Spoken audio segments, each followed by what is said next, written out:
Hello, good morning, India.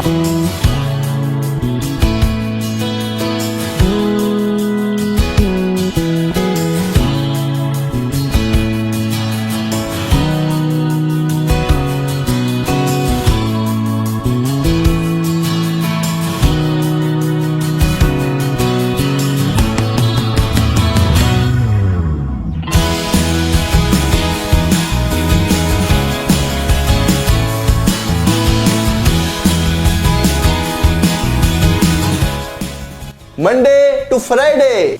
Back to back classes live from studio. आज ही subscribe करें WiFi study channel को।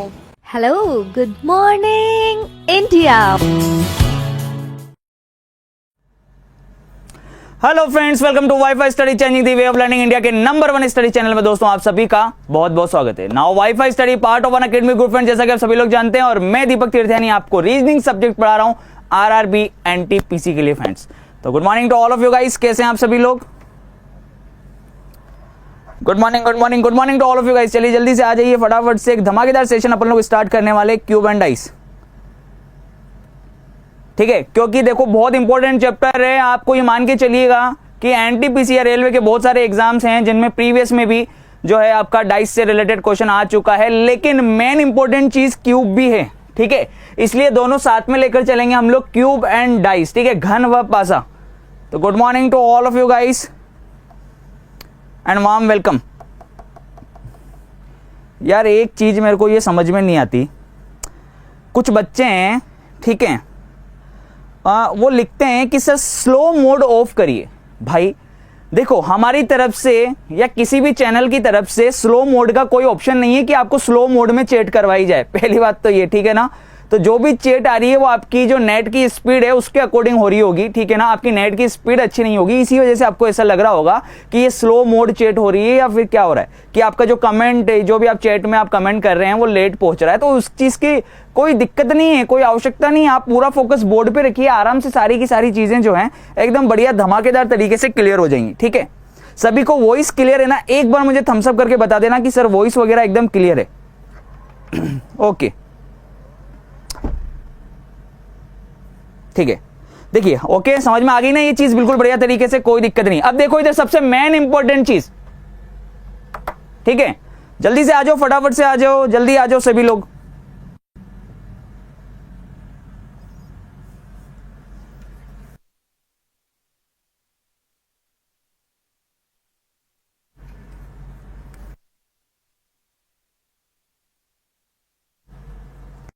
ठीक है दोस्तों, चलिए स्टार्ट करते हैं फिर अपन एक धमाकेदार सेशन। सबसे पहले मैं आपसे जानना चाहूंगा कि क्यूब और डाइस सेम होता है या क्यूब और डाइस अलग होता है? अगर अलग होता है तो क्यों अलग होता है, और अगर सेम होता है तो क्यों सेम होता है? अगर क्यूब और डाइस जो है, जो मैं आपसे चैप्टर का नाम, सिर्फ नाम पे चल रहा हूं अभी मैं, सबसे पहले नेम क्लियर होना चाहिए कि क्यूब एंड डाइस। तो क्या क्यूब और डाइस जो है वो सेम होता है या क्यूब और डाइस अलग होता है? अगर सेम होता है तो क्यों सेम होता है, और अगर अलग होता है तो क्यों अलग होता है? ये मेरे कुछ क्वेश्चंस हैं जिनके जवाब मैं आप लोगों से चाहता हूं।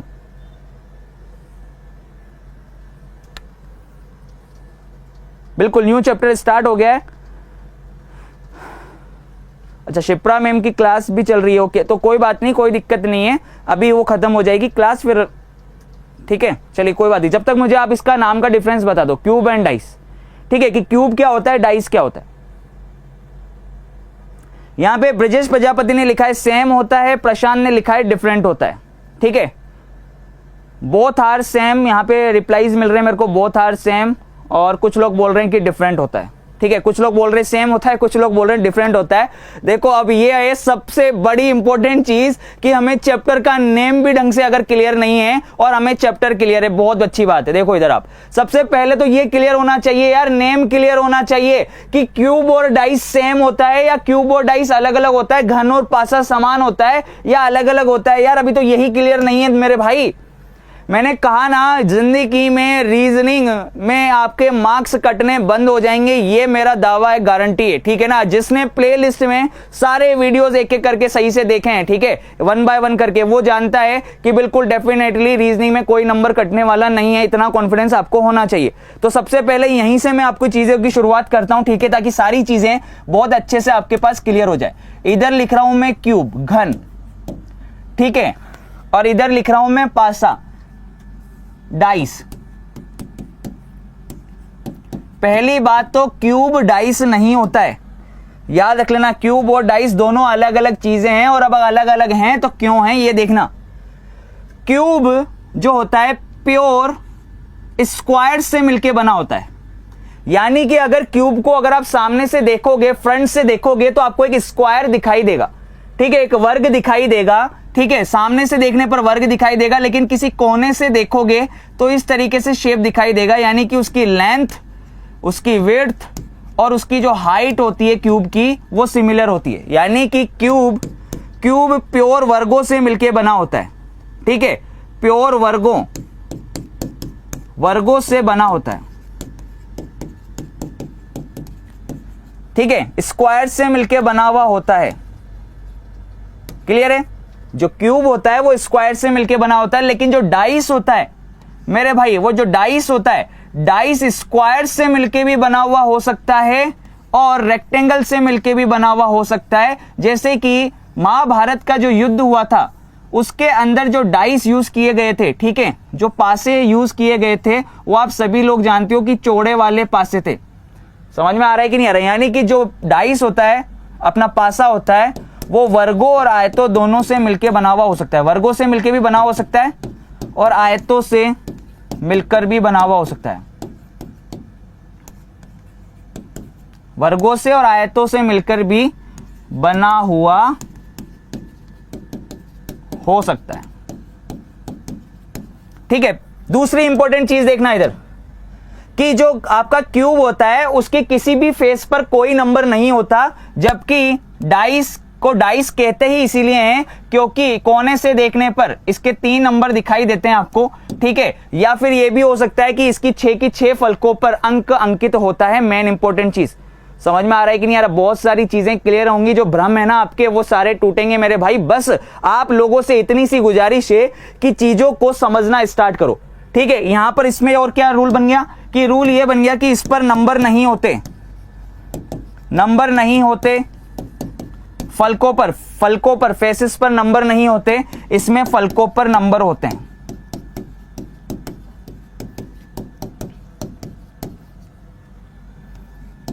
मेन इंपॉर्टेंट चीज ये है कि डाइस क्यों है मेरे भाई? क्योंकि उसकी 6 की 6 फलकों पर 1 से लेकर 6 तक के नंबर लिखे हुए होते हैं, इसीलिए इसको डाइस बोला है। लेकिन जो घन होता है, अपना क्यूब होता है, उसकी किसी भी फलक पर नंबर नहीं होता है। चीजें समझ में आ गई हो तो जल्दी से थम्स अप कर दो एक बार,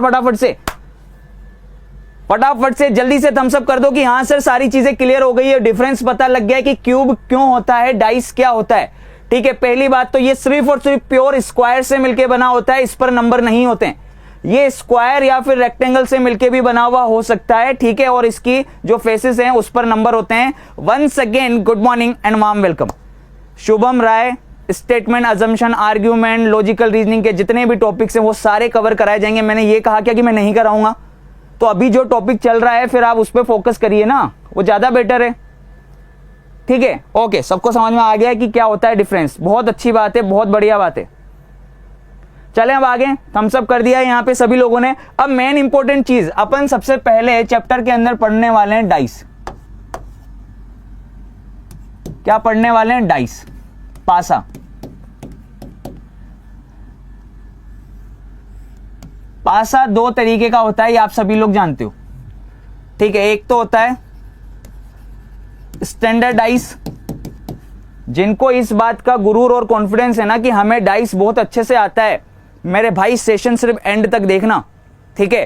क्वेश्चन का लेवल भी देख लेना, बेसिक से कहां तक कहां आप लोग उलझ सकते हो, क्लियर है? तो बहुत ज्यादा अगर आपको आता है तो बहुत अच्छी बात है, और अगर आपको परमानेंट करना है तो फिर आप लोग मेरे इस सेशन को जरूर देख लेंगे, आज वाला भी और कल वाला भी, ठीक है ना। क्योंकि चीजें जो आज तक आपने पढ़ी हैं उनमें किस तरीके से सोचने की प्रवृत्ति होनी चाहिए, कितना फास्ट अपन लोग क्वेश्चन को कर सकते हैं, ये चीज मैटर करती है। ठीक है, किस तरीके से चीजों को अटेम्प्ट करना है, कौन से क्वेश्चंस में ज्यादा दिक्कत आ सकती है, ये सारी चीजें अपन लोग सीखने वाले हैं। ठीक है, अब देखिए स्टैंडर्डाइज जो होता है उसको हम लोग बोलते हैं मानक पासा। ठीक है, दूसरा होता है नॉन स्टैंडर्डाइज, नॉन स्टैंडर्डाइज जिसको अपन बोलते हैं साधारण पासा। ठीक है, डाइस को टू टाइप से अपन लोग डिस्क्राइब करेंगे। ठीक है ना, कौन कौन सा, एक तो स्टैंडर्डाइज, एक नॉन स्टैंडर्डाइज। फिर जो नॉन स्टैंडर्डाइज है उसको भी टू पार्ट में डिवाइड कर देंगे।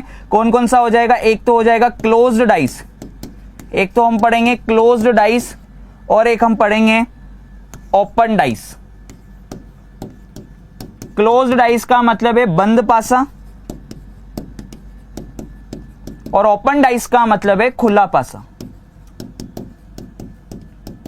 Close dice, open dice, clear है। ये अपने टाइप हो गए डाइस के, कि डाइस दो तरीके का होता है, एक स्टैंडर्ड एक नॉन स्टैंडर्ड। स्टैंडर्ड में फिर आपको जो है अपन मानक पासा पढ़ेंगे, नॉन स्टैंडर्ड के अंदर भी टू पार्ट में डिवाइड हो जाएगा, क्लोज डाइस, ओपन डाइस। ठीक है, अब सबसे पहले और एक मेन इंपॉर्टेंट चीज अपन लोग यहां पर देखते हैं कि जो पासा होता है इसको अपन बोलते हैं बंद पासा। सबसे पहले यही चीज पढ़ने वाले हैं, क्लोज्ड डाइस। क्लोज्ड डाइस का मतलब यह है कि किसी कोने से अगर आप देखोगे, किसी भी पासे को कोने से देखोगे तो अधिकतम 3 फलके आपको दिखाई देगी। कोने से देखने पर किसी कॉर्नर से आप लोग देखोगे तो ये आगे वाली, ये ऊपर वाली और ये साइड वाली, ठीक है, 3 दिखाई देगी, लेकिन 3 पीछे भी तो होगी। तो फेस कितनी होती हैं, फेसेस, फलके कितनी होती हैं, फलक होती है मेरे भाई 6। ठीक है, साइड्स कितनी होती हैं, भुजाएं कितनी होंगी, भुजाएं कितनी होंगी 12। और कॉर्नर्स जो कोने होंगे वो कोने होंगे आपके पास 8।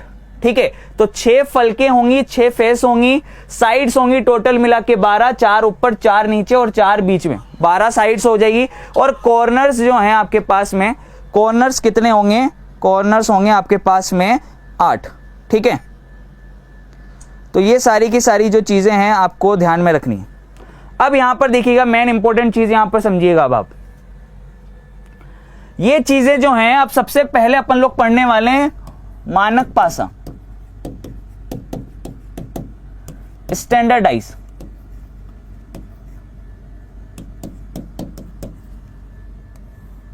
ठीक है, स्टैंडर्डाइज। पर स्टैंडर्डाइज को पढ़ने से पहले कुछ बातें जो हैं मैं आपको ध्यान में रखना चाहता हूं। यहां पे देखिएगा, ये जो क्लोज डाइज है, जो एक बंद पासा है, ठीक है, इसमें देखना ये 1 है, तो ये 1 के अपोजिट वाली जो फेस है वो आपको दिखाई नहीं दे रही होगी, है ना। 1 ऊपर आ रहा है तो 1 के अपोजिट वाली यानी विपरीत वाली जो फलक है वो आपको दिखाई नहीं दे रही होगी, है ना। जैसे 2 आगे आ रहा है, 2 आगे आ रहा है तो 2 के पीछे वाली फेस जो है, अपोजिट फेस जो है वो आपको दिखाई नहीं दे रही होगी। इसी तरीके से 3 साइड में आ रहा है तो ये साइड वाली अगर फलक दिख रही है तो इसके विपरीत अपोजिट वाली जो भी फेस होगी, हमें नहीं पता क्या है वो अभी हम पढ़ेंगे, लेकिन जो पीछे वाली फेस है वो हमें दिखाई नहीं दे रही है। तो यहां से एक रिजल्ट जो है आपके सामने निकल के आया। पहला पॉइंट आपको लिख सकते हैं अगर आप चाहें तो, अगर आप नोट्स बना रहे हैं तो पहला पॉइंट आप क्या लिख सकते हैं कि 2 विपरीत फलकें कभी भी एक साथ दिखाई नहीं देती है। ठीक है, 2 opposite faces never be seen together, यानी कि 2 विपरीत फलके कभी भी एक साथ दिखाई नहीं देगी। अगर 1 ऊपर आ रहा है तो 1 के अपोजिट वाली फेस दिखाई नहीं दे रही है, 3 दिखाई दे रहा है तो 3 के अपोजिट वाली फेस दिखाई नहीं दे रही है, अगर ये 2 दिखाई दे रहा है तो 2 के अपोजिट वाली फेस दिखाई नहीं दे रही है। ठीक है ना, पहला पॉइंट तो ये कि अपोजिट फेस कभी भी साथ में दिखाई नहीं देती है। Opposite face never be seen together, ये पहला पॉइंट हो गया। ठीक है, अपोजिट फेस कभी भी एक साथ दिखाई नहीं देगी। दूसरा पॉइंट क्या, जो एडजेसेंट फेस होती है, एडजेसेंट फेस का मतलब है कि 2 लगातार आने वाली फलके, लगातार आने वाली फलके, जैसे 1 के पास में 2 आ रहा है तो ये 1 के अपोजिट थोड़ी है, ये तो पास वाली है ना, एडजेसेंट फेस है। ऐसे 1 के पास में कौन आ रहा है 3, 2 के पास में कौन आ रहा है 3। तो जो लगातार फलके होती हैं, एडजेसेंट फेसेस होती हैं, वो कभी भी एक दूसरे के अपोजिट नहीं होती हैं। ठीक है, adjacent faces never be opposite, ठीक है, कभी भी अपोजिट नहीं होंगी। तो मेरे भाई ध्यान रख लेना कि ये जो साथ में आ रही हैं, जो सामने दिखाई देने वाले नंबर हैं, ये कभी भी एक दूसरे के अपोजिट नहीं हो सकते। ये 2 पॉइंट क्लियर हो गए कि नहीं हो गए? पहली बात तो क्या कि 1 2 और 3 के अपोजिट कौन होगा? कौन कौन बचा? 4 5 और 6, इनमें से कोई सा भी हो सकता है, हमें नहीं पता। ठीक है, हमें सामने 1 2 3 दिखाई दे रहा है, ये एडजेसेंट फेसेस हैं, ये एडजेसेंट फेसेस हैं, लगातार आने वाली फलकें हैं, तो ये भी एडजेसेंट फेसेस हैं, लगातार आने वाली फलकें। तो जिस तरीके से 1 2 3 एक दूसरे के अपोजिट नहीं होगा, उसी तरीके से 4 5 6 भी एक दूसरे के अपोजिट नहीं होगा। समझ में आ रहा है कि नहीं आ रहा? तो सबसे पहले बिल्कुल बेसिक से स्टार्ट कर रहा हूं सारी चीजें, ताकि मक्खन की तरह क्लियर हो जाएं। बड़े से बड़े कंसेप्ट के अंदर हम लोग एंटर करेंगे, लेकिन ये छोटी छोटी चीजें पता होनी चाहिए कि भैया विपरीत फलकें कभी भी एक साथ नहीं दिखाई देगी, एक ही अंक दिखाई देगा उनका। और जो सामने दिखाई देने वाले नंबर हैं, ये लगातार फलकें होती हैं, एडजेसेंट फेसेस होती हैं, तो ये कभी भी एक दूसरे के अपोजिट नहीं होती हैं। ठीक है, 2 चीजें मैंने बताई है। अब यहां पर चलते हैं मेन मुद्दे वाली बात पे कि मानक पासा स्टैंडर्ड डाइस क्या होता है। आपने बहुत बार ये पढ़ा होगा भैया, लूडो के अंदर जो आप लोग डाइस यूज करते हो वो स्टैंडर्ड डाइस ही होता है। सांप सीढ़ी वगैरह बचपन में खूब खेली होगी और अभी भी खेलते होंगे, ठीक है ना? तो वो जो सारी चीजें हैं वो है स्टैंडर्ड डाइस, वो स्टैंडर्ड डाइस होता है। स्टैंडर्ड डाइस का रूल होता है कि उसकी 2 विपरीत फलकों का योग, ठीक है, जो अपोजिट फेस का सम होता है वो कितना होता है? 7 होता है। जैसे मैंने एक डाइस बना दिया, ये 1 2 और ये 3 बना दी, तो मैं कह सकता हूं कि ये स्टैंडर्ड डाइस है, क्योंकि स्टैंडर्ड डाइस का रूल होता है कि मानक पासे की 2 विपरीत फलकों का योग, ठीक है, सम ऑफ 2 अपोजिट फेसेस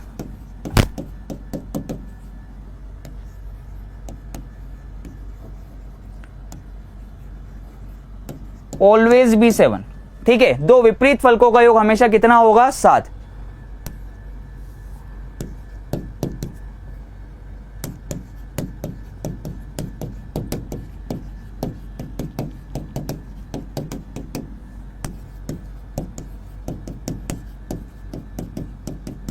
ठीक है, 2 विपरीत फलकों का योग हमेशा कितना होगा? 7 होगा।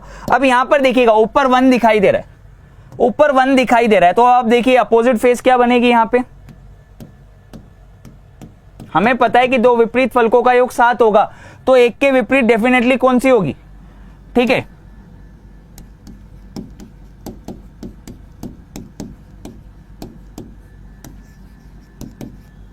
देखिएगा इधर क्या होगा? 1 है तो 1 के अपोजिट क्या हो जाएगा? 6। फिर 2 है, 2 के अपोजिट क्या हो जाएगा? 5। इसी तरीके से 3 है तो 3 के अपोजिट क्या हो जाएगा? 4। क्यों? क्योंकि इनका जो सम होगा वो कितना होगा? 7 होगा। इनकी अपोजिट फेसेस का जो सम होगा वो कितना होगा? 7 होगा। तो 1 के विपरीत क्या हो जाएगी? 6, 2 के विपरीत 5, 3 के विपरीत 4। लेकिन मेरे भाई कैसे पहचानोगे? पहचानोगे कैसे कि ये स्टैंडर्ड डाइस है? वो तो आप सामने वाले नंबर्स को देखकर ही पहचान सकते हो ना। तो मेरे भाई देखना इधर, यहां पे 2 रूल बताऊंगा मैं। पहला रूल तो ये है कि भैया 2 विपरीत फलकों का योग कितना होता है? 7 होता है। 2 विपरीत फलकों का योग 7 होता है। इसका मतलब सामने दिखाई देने वाली, सामने जो फलकों का योग है उनका जो फ्रंट फेसेस हैं उनका सम 7 नहीं होगा। किसी भी 2 फ्रंट फेसेस का सम 7 नहीं होगा। जैसे 1 और 2 का योग 7 नहीं है, ठीक है, ऐसे ही 2 और 3 का योग 7 नहीं है, ऐसे ही 1 और 3 का योग 7 नहीं है। यानी सामने इनका सम 7 नहीं होना चाहिए। समझ में आ रहा है कि नहीं आ रहा है? यानी इसको मानक पासा कब बोलेंगे? ये तो पता लग गया कि 2 विपरीत फलकों का योग 7 है, कि अपोजिट फेस का सम 7 है, यानी 1 के अपोजिट 6 है, 2 के अपोजिट वाली जो दिखाई नहीं दे रही उसके विपरीत 5 है, तो 3 के अपोजिट कौन है? 4। लेकिन आप तो सामने देखोगे ना कि आपको सामने नंबर क्या दिख रहे हैं, तो आप कैसे पहचानोगे कि हाँ यार 1 और 2 का योग 7 नहीं हो रहा, इसका मतलब 2 विपरीत फलकों का योग 7 है। 1 और 3 का योग 7 नहीं हो रहा, इसका मतलब 2 विपरीत फलकों का योग 7 है। 2 और 3 का योग 7 नहीं हो रहा, इसका मतलब इनकी विपरीत फलकों का योग कितना है? 7 है। यानी सामने दिखाई देने वाले किन्हीं भी 2 अंकों का योग 7 नहीं होगा। इसको आप क्या बोलोगे? ठीक है, स्टैंडर्ड डाइस बोलोगे। क्लियर है? अब देखना इधर, यहां पे मैंने एक एग्जांपल दे दिया आपको। क्या ये स्टैंडर्ड डाइस है क्या? मुझे तो ये बता दो। यहां लिखा मैंने 4 5 6। Is it standardise? क्या ये मानक पासा है क्या? जल्दी से बताओ, क्या ये मानक पासा है? क्या ये वाला डाइस मानक पासा है क्या? स्टैंडर्ड डाइस है क्या? जल्दी से बता दो भाई फटाफट से।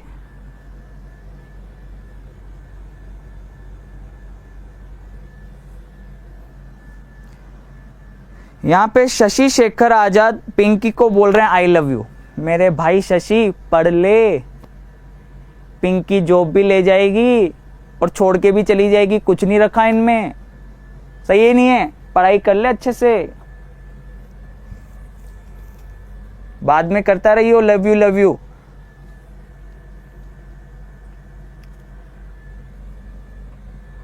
ठीक है, ये अपना स्टैंडर्डाइज है। स्टैंडर्डाइज कैसे देखना इधर? अब स्टैंडर्डाइज यहां पे देखेंगे, इस चीज को समझेंगे। यहां पे देखो, हमने अभी थोड़ी देर पहले ये वाला डाइस बनाया था 1 2 3। ये एक स्टैंडर्ड डाइस है, ये डेफिनेटली एक स्टैंडर्ड डाइस है ना? क्यों? क्योंकि इसकी सामने दिखाई देने वाली फलकों का योग 7 नहीं है। ठीक है, इसका सम 7 नहीं है, क्लियर है? लेकिन भाई यहां पर देखना, इसका भी तो सम 7 नहीं है, सामने दिखाई देने वाली फलकों का योग 9 हो रहा है, पर 7 तो नहीं है ना। 11 हो रहा है, पर 7 तो नहीं है ना। 10 हो रहा है, लेकिन 7 तो नहीं है ना भाई।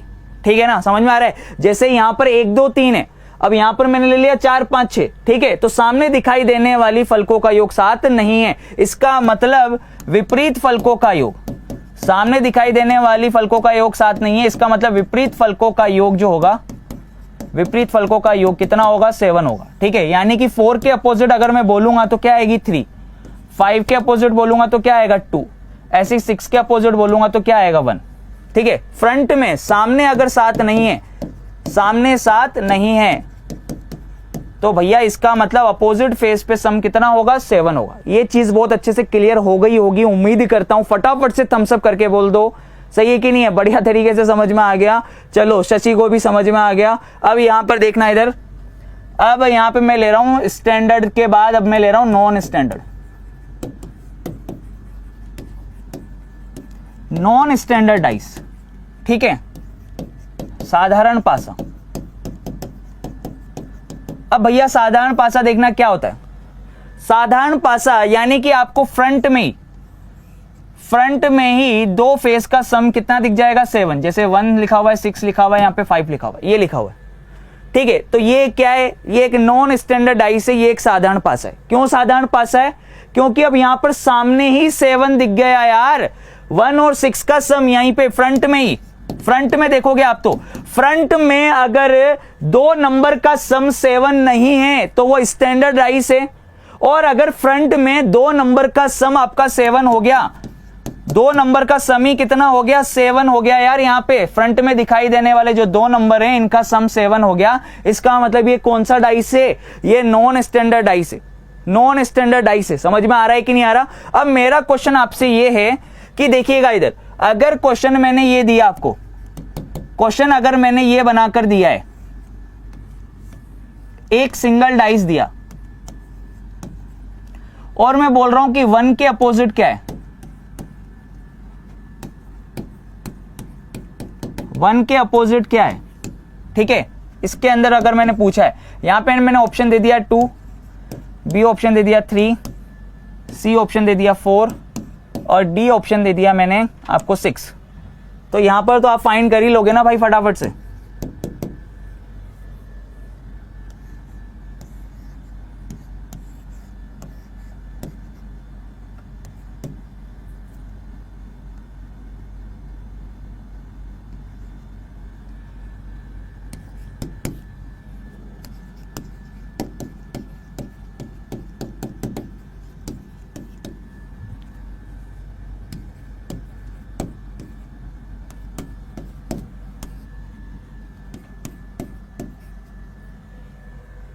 ठीक है, तो देखो इधर यहां पे बहुत ही सिंपल सी चीज है, कोई दिक्कत नहीं आएगी आपको। यहां पे देखो 1 के अपोजिट पूछा है तो आपने देख लिया कि हाँ यार सामने दिखाई देने वाले जो नंबर हैं उनका सम 7 नहीं है। 1 और 2 का सम 7 नहीं है, 1 और 3 का सम 7 नहीं है, 2 और 3 का सम 7 नहीं है। इसका मतलब 2 अपोजिट फेस का सम कितना है? 7 है, यानी 1 के अपोजिट क्या आ जाएगा? 6। ठीक है, तो ये सारे के सारे क्या हो जाएंगे? रॉन्ग हो जाएंगे। और सीधी सी बात है, एलिमिनेट भी कर सकते थे इन दोनों को, तो क्योंकि 1 के साथ में 2 आ रहा है तो साथ वाली अपोजिट पे तो नहीं हो सकती ना। 1 के साथ में 3 आ रहा है तो भैया अपोजिट पे तो नहीं हो सकती, तो ये तो वैसे ही कट जाते। इसको देखो, 4 के अपोजिट बोल रहा है, तो 4 के अपोजिट भैया 4 और 6 का योग 10 हो रहा है, ये 9 हो रहा है, इनका 11 हो रहा है, 7 नहीं हो रहा ना। फ्रंट में अगर सम 7 नहीं हो रहा तो अपोजिट फेस पे सम कितना होगा? 7 होगा। तो 4 के अपोजिट क्या हो जाएगा? 3 हो जाएगा। ठीक है, 6 नहीं होगा, 5 नहीं होगा, 1 नहीं होगा। क्लियर है? अब मेन मुद्दे वाली बात यहां आती है कि अगर क्वेश्चन मैंने इस तरीके से दे दिया आपको, ठीक है, क्वेश्चन अगर मैंने इस तरीके से दे दिया, यहां पर दे दिया मैंने आपको 3, यहां पे 4 और यहां पर दे दिया 5, और मेरा क्वेश्चन अगर आपसे ये है कि 3 के अपोजिट क्या होगा? 3 के अपोजिट, ठीक है। अब देखो 3 के अपोजिट बोल रहा है कि 3 के अपोजिट क्या होगा? अब कुछ सोच के देखना एक बार। ये 3 है, क्या 3 के अपोजिट 3 खुद हो सकता है क्या? नहीं, एक नंबर एक ही बार आएगा ना, 2 बार तो आ नहीं सकता। ठीक है, तो अपोजिट पे 3 तो होगा नहीं। 3 के अपोजिट क्या होगा? 4 भी नहीं हो सकता, क्योंकि ये तो साइड में आ रहा है, ये तो साइड में आ रहा है। सामने दिखाई देने वाले नंबर कभी भी एक दूसरे के अपोजिट नहीं हो सकते, तो 3 के अपोजिट 4 भी नहीं हो सकता, 3 के अपोजिट 5 भी नहीं हो सकता। तो एक बात बताओ, फिर 3 के अपोजिट क्या क्या हो सकता है? भाई ये सबसे पहले तो तुमने पहचान लिया कि ये जो है नॉन स्टैंडर्ड डाइस है, ये नॉन स्टैंडर्ड डाइस है, यानी कि ये साधारण पासा है। तो साधारण पासे की विपरीत फलकों का योग 7 नहीं होता है, सही है कि नहीं? साधारण पासे कि अपोजिट फेस का सम 7 नहीं होता है। सामने ही पहचान लिया कि सामने 7 बन रहा है, यानी अपोजिट फेस पर 7 नहीं हो सकता। 3 के पास वाली फेस 4 है, तो 3 के अपोजिट तो 4 नहीं हो सकता ना। ठीक है, अब क्या क्या हो सकता है? तो भैया 2 हो सकता है 3 के अपोजिट, 3 के अपोजिट 1 हो सकता है, इसी तरीके से 3 के अपोजिट 6 हो सकता है। हमें क्या पता इनमें से कौन सा नंबर है? 3 के अपोजिट 2 है, या 3 के अपोजिट 1 है, या 3 के अपोजिट 6 है? हमें क्या पता कि 3 के अपोजिट में क्या है? ठीक है, तो अब मैं ऑप्शन से आपको ये चीजें करवाने वाला हूं कि क्वेश्चन अगर अपना ये है, क्वेश्चन अगर अपना ये है, ठीक है, देखिएगा इधर, यहां पर ले लिया मैंने 4, ये 3, और इधर ले लेता हूं मैं आपके सामने 6। ठीक है, और मेरा क्वेश्चन ये है आपसे, मेरा क्वेश्चन ये है कि 6 के अपोजिट कौन है? 6 के अपोजिट कौन है? ठीक है, पहला ऑप्शन है मेरे पास 1, दूसरा ऑप्शन 4, तीसरा ऑप्शन है आपके पास में 3, और चौथा ऑप्शन है 5। ठीक है, और दूसरी बार मैंने ऑप्शन ये दिए, पहले ऑप्शन में दिया मैंने आपको 3, बी ऑप्शन के अंदर दे दिया मैंने 5, सी ऑप्शन के अंदर दे दिया मैंने आपको 2, और डी ऑप्शन के अंदर मैंने दे दिया आपको 2 और 5, 2 और 5।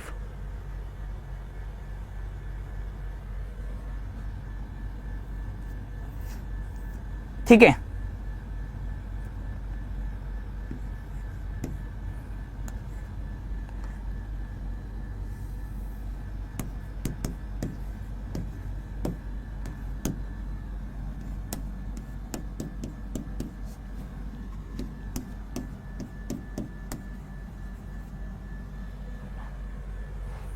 चलो ये ऑप्शंस मैंने आपको दे दिए इस क्वेश्चन के लिए। ठीक है, ये जो क्वेश्चन है इस क्वेश्चन के लिए मैंने आपको इस तरीके से ऑप्शंस दे दिए। चलते हैं ऑप्शंस की तरफ। भैया सबसे पहले देख लो 6 के अपोजिट ये कौन सा डाइस है? सबसे पहले तो आप ये पहचानोगे कि ये कौन सा डाइस है। भैया ये है आपका जो है नॉन स्टैंडर्ड डाइस। ये सबसे पहले पहचान लिया आपने कि नॉन स्टैंडर्ड डाइस है, साधारण पासा है, यानी साधारण पासे की विपरीत फलकों का योग 7 नहीं होगा। तो सबसे पहले कि 6 के अपोजिट 6 खुद तो नहीं आ सकता, 6 के अपोजिट 4 भी नहीं आ गया क्योंकि 7 में आ रहा है, 6 के अपोजिट 3 भी नहीं आएगा क्योंकि 7 में आ रहा है, 6 के अपोजिट क्या 1 आएगा क्या? 6 के अपोजिट 1 भी तो नहीं आएगा, क्योंकि अगर 1 आया तो 6 और 1 का योग कितना हो जाएगा? 7। तो 7 तो स्टैंडर्ड डाइस का रूल होता है, पर ये तो नॉन स्टैंडर्ड है, इसलिए 6 के अपोजिट 1 भी नहीं होगा। कैसे पहचाना कि ये नॉन स्टैंडर्ड है? क्योंकि भैया देखो यहां पे 4 और 3 का योग सामने ही 7 दिख रहा है, इसका मतलब विपरीत फलकों का योग, अपोजिट फेस का सम 7 नहीं होगा। ठीक है ना, ये पता लग गया, यानी 6 के अपोजिट 1 नहीं है। अब भैया 6 के अपोजिट क्या क्या हो सकता है, ये चीज इंपॉर्टेंट है, देखिएगा 6 के अपोजिट 2 हो सकता है, 6 के अपोजिट 5 हो सकता है, सही है कि नहीं? अब आप यहां पर देखिए 6 के अपोजिट 1 नहीं हो सकता। क्यों नहीं हो सकता? क्योंकि भैया सम 7 नहीं हो सकता। साथ में आ रहा है 4 नहीं हो सकता, साथ में ही आ रहा है 3 नहीं हो सकता, तो बचा कौन सा? 5 हो सकता है ना। एक ही ऑप्शन है टिक करने के लिए, एक ही ऑप्शन है टिक करने के लिए यहां पे, और कोई 3 ऑप्शन आपके एलिमिनेट हो गए, तो 4 में से एक ही तो टिक करोगे, तो आंसर क्या आएगा? 5 आएगा, डेफिनेटली श्योर। अब यहां पर देखो भैया इस जगह 3 है, 5 है, 2 है, तो देखना इधर 6 के अपोजिट 3 बिल्कुल नहीं हो सकता, 6 के अपोजिट 5 पता नहीं हमें, 6 के अपोजिट 2 पता नहीं भाई, पर यहां पर दे रखा है 2 और 5, ठीक है, और का मतलब होता है या 2 या 5, ठीक है, 2 और 5 यानी 2 या 5, तो बिल्कुल सही है, 2 या 5 में से कोई सा भी हो सकता है। हमें नहीं पता 100% कि 5 होगा या 100% हम नहीं कह सकते कि 2 होगा, पर एक ऑप्शन उसने ऐसा बना के दिया है 2 और 5, 2 या 5, तो ये बिल्कुल सही है। नेक्स्ट यहां पर देखना, नीचे यहां पे दे रखा है 2, यहां पे दे रखा है 5, तो अब कौन सा आएगा? सी एंड डी का मतलब है कैन नॉट बी डिटरमाइन, हम निर्धारित नहीं कर सकते, और ये है नन ऑफ दिस, ठीक है, इनमें से कोई नहीं। तो बताइए फटाफट से इनमें से कौन आएगा यहां पे? क्या 100% 2 कह सकते हो? क्या नहीं? क्या 100% 5 कह सकते हो? क्या नहीं? तो यहां पर ये वाला ऑप्शन कौन सा हो जाएगा? सही हो जाएगा, C and D can not be determine, हम निर्धारित नहीं कर पा रहे कि हम 2 को टिक करें या 5 को टिक करें। तो जब आपके ऑप्शन एक से ज्यादा दे रखे हो, ठीक है, आपके आंसर जो हैं एक से ज्यादा ऑप्शंस में दे रखे हो, तो एक ऑप्शन जरूर बनाकर देता है वो C and D can not be determine, हम निर्धारित नहीं कर सकते। लेकिन अगर ऑप्शन इस तरीके से आते आपके पास में, पहला ऑप्शन आता आपके पास में 4, दूसरा ऑप्शन आता 3, तीसरा ऑप्शन आता 1, और चौथा ऑप्शन जो है, ठीक है, डी ऑप्शन आता आपके पास में नन, तो आप क्या टिक करते भाई? ठीक है, इस तरीके से अगर ऑप्शन आता आपके पास, चलो यहां लिख देता हूं, आप पीछे दिखाई नहीं दे रहा होगा, ठीक है, यहां पे 3, ये 1, और डी ऑप्शन है नन, तो भैया क्या टिक करते आप अगर ऑप्शन ये होते? तो नन कब टिक करते हैं? नन कब टिक करते हैं? नन तब टिक करते हैं मेरे भाई जब एक भी ऑप्शन टिक करने के लिए नहीं होता है, 4 नहीं होगा, 3 नहीं होगा, 1 नहीं होगा, तब टिक करते हैं नन।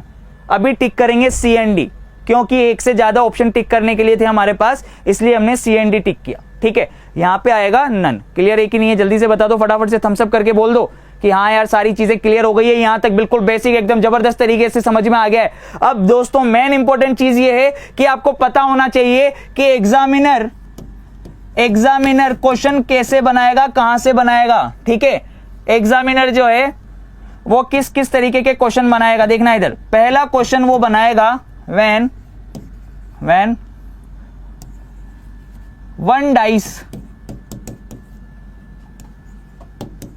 जब एक डाइस दे रखा हो, व्हेन 1 डाइस इज गिवन, ठीक है। नेक्स्ट देगा when 2 dice are given. Question कैसे कैसे बनेंगे, ठीक है, more than 2 dice are given, like 3, 4 और 5, ठीक है। और भैया आपको नेक्स्ट बना के देगा वो ओपन डाइस से रिलेटेड क्वेश्चन, ठीक है। तो 4 तरीके के क्वेश्चन मेनली आपसे पूछे जाएंगे एग्जाम के अंदर। कितने तरीके के क्वेश्चन पूछे जाएंगे? 4 तरीके के क्वेश्चन पूछे जाएंगे, आपको पता होना चाहिए। एग्जामिनर या तो सिंगल डाइस 1 डाइस से रिलेटेड क्वेश्चन बना सकता है, एग्जामिनर या तो आपको क्वेश्चन के अंदर 2 डाइस दे सकता है, उससे रिलेटेड क्वेश्चन बना सकता है, या फिर वो 2 से ज्यादा डाइस भी दे सकता है, 3 भी दे सकता है, 4 भी दे सकता है, 5 भी दे सकता है, ठीक है ना। ये 3rd टाइप का क्वेश्चन ये हो गया आपका। और एक होगा आपका ओपन डाइस, ठीक है, खुले पासे से संबंधित प्रश्न। ये 4 तरीके के प्रश्न जो है दोस्तों आपको हमेशा एग्जाम में दिखाई देंगे, ठीक है। तो दोस्तों बिल्कुल ये जो बेसिक कंसेप्ट था ना, ये जो भी पढ़ा है हमने मेरे भाई, ये पीडीएफ में तो आपको मिल ही जाएगा। वाईफाई स्टडी की ऐप आपको डाउनलोड कर ही लेनी है, जो भी मेरे भाई, ठीक है। बहुत सारे लोग बोलते हैं कि सर अजम्पशन, बहुत सारे लोग बोलते हैं आर्ग्यूमेंट, मैंने कह दिया ना, रीजनिंग 30 में से 30 110% श्योर है। जिसने प्लेलिस्ट में वीडियोस स्टार्टिंग से नहीं देखे हैं, देखना स्टार्ट कर दो और फटाफट से लेवल पे आ जाओ, क्योंकि समय अब बहुत कम है। पीवाईपी सेशन अपना जबरदस्त तरीके से चल ही रहा है, रोज के अपन लोग क्वेश्चन डिस्कस कर रहे हैं, वो क्वेश्चन जो हार्ड क्वेश्चन है, जो रेलवे ने पूछे हैं, ठीक है। तो दोस्तों आज भी अपन लोग उसी तरीके के सेशन में उन क्वेश्चंस को डिस्कस करेंगे। ये वाली क्लास ज्यादा से ज्यादा शेयर करो ताकि सभी लोगों तक पहुंच जाए बेसिक कंसेप्ट की, क्या कंसेप्ट है क्या की, ताकि कल की क्लास में सभी लोग आए तो बहुत कॉन्फिडेंट होकर आए, क्योंकि कल अपन लोग कंपेरिजन्स पढ़ने वाले हैं, बहुत डिटेल के अंदर बहुत सारी चीजें अपन लोग पढ़ने वाले हैं। कल का सेशन बहुत इंपॉर्टेंट होगा, तो बिल्कुल भी आना नहीं भूलना है। तो जिन लोगों ने चैनल को सब्सक्राइब नहीं किया है, तो सबसे पहले वो लोग चैनल को सब्सक्राइब कर लें। इससे रिलेटेड पीडीएफ आपको वाईफाई स्टडी की ऐप से दोस्तों डाउनलोड कर लेनी है, ठीक है।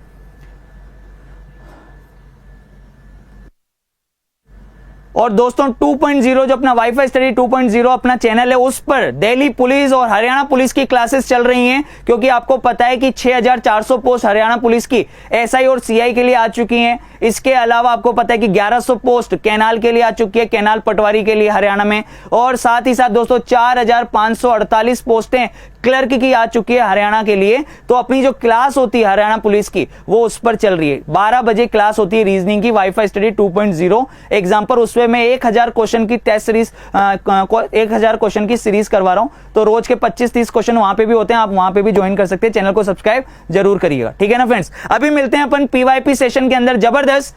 चलिए 2 मिनट के अंदर ही पीवाईपी सेशन अपना स्टार्ट होने वाला है, जिसके अंदर रेलवे के प्रीवियस ईयर के जो पेपर्स हैं वो अपन लोग डिस्कस करने वाले हैं। चलिए friends, bye bye, take care, love you all guys, have a nice day.